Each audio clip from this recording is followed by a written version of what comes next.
పార్వతీపురం మన్యం జిల్లా పాచిపెంట మండలం బొడ్డపాడు గొట్టుగురు గ్రామాల్లో పాఠశాల భవనాలు పూర్తి చేయాలని కూడా సిఐటియు నాయకులు కోరాడ ఈశ్వర్రావు ఆదివాసీ గిరిజన సంఘం నాయకులు శ్రీరామ్ రమేష్ చింతరాజు అన్నారు.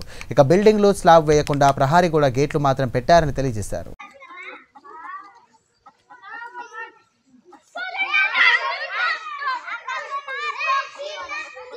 గొట్టూరు సంబంధించి ఈ స్కూలు దాదాపు ఈ పిల్లలు 39 మంది పిల్లలు ఇక్కడ చదువుకుంటున్నారు.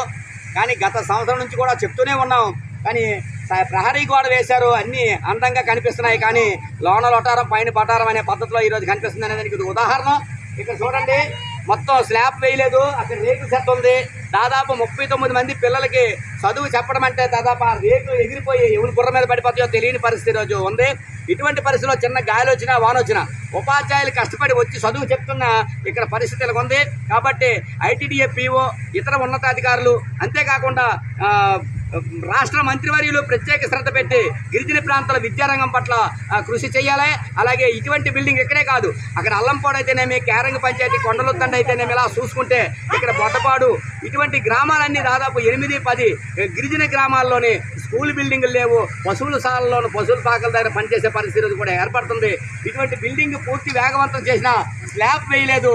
దీనివలన తీవ్రంగా ప్రజలు విద్యార్థులు ఇబ్బంది పడుతున్నారు, తల్లిదండ్రులు కూడా కష్టాలు పడుతున్నారు. ఇటువంటి పరిస్థితుల్లో విద్యారంగం అభివృద్ధి కావాలంటే అధికారులు ప్రత్యేకమైన శ్రద్ధ పెట్టి ఇక్కడ వెంటనే బిల్డింగ్ నిర్మాణం పూర్తి చేయాలి. మిగతా చోట్ల స్కూల్ బిల్డింగుల్ని కట్టాలని మేము సందర్భంగా తెలియజేస్తున్నాం.